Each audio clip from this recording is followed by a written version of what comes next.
Well, hello everyone. We are back out here in Berea for day 9 of Browns training camp. We are just rolling along here through camp, heading towards that first preseason game in Detroit on Saturday. Now today, Brian Hoyer took all the first team reps again, just as Mike Pettine said he would probably do. They alternated. So now it truly is a quarterback competition. I thought both quarterbacks actually looked pretty good today.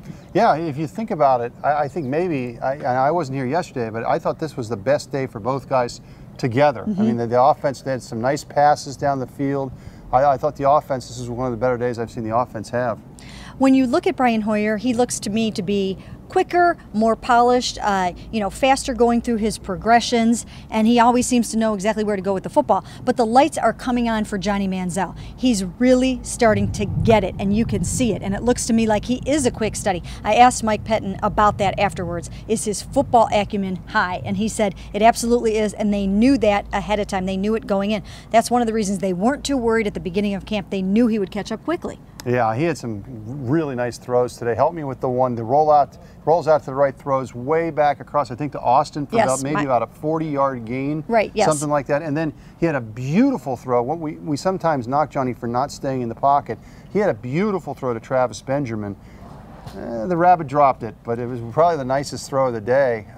Yeah, I agree. He's starting, each day you see a little bit more of the Johnny football that we saw at Texas A&M. Yeah, he's starting to get in the zone. And again, now that you can see that they're playing to his strengths a little bit, letting him, roll out, run around, and just kind of use his field vision. That's what I notice about Johnny Manziel. I've seen quarterbacks come through here in the past that didn't necessarily have a feel for the game of football, but he's got natural football instincts. They are starting to show up.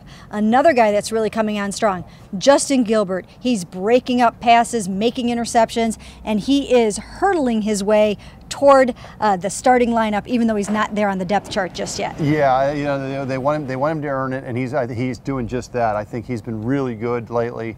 He seems to be getting better each day. You just see the natural ability, like you said, just making plays. It's kind of funny to watch some of these defensive backs because of the rule changes.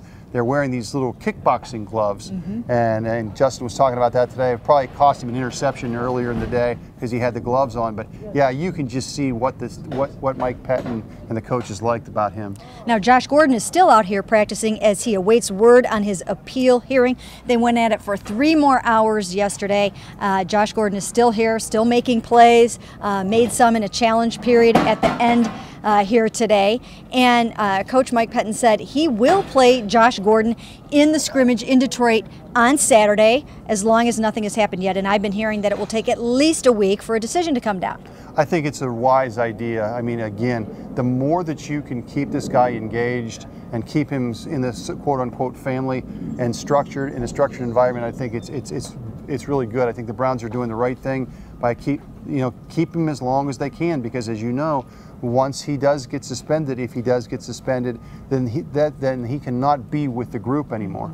And you got an opportunity to talk to Jim Brown about him for a minute today. What did Jim have to say? That was exactly the message. One of the things that he said, the most poignant thing he saw today was Josh Gordon come out here and hug Jimmy Haslam, and just that they're trying to do everything they can to engage this player. I tried to get Jim going on. I think one of the most unfair things about the suspension rule is that you can't be with guys. And in Mary-Kay, in situations like that, I think these guys need structure. They should be allowed to stay with the team. Jim would not go there. He would not talk about the rule itself, but he says as much as they can engage the player, they got to work on him more on the people level. Well, the football will take care of itself. It should be noted, of course, that was collectively bargained. Yes, it wasn't absolutely. Just the NFL saying, hey, you've got to go, hit the road. It was collectively bargained between the NFLPA, the Players Union, and the NFL. So the rules are the rules right now, and that's, of course, what Josh Gordon is battling with his looming possible suspension. So we'll have to wait and see how that one goes. But all in all,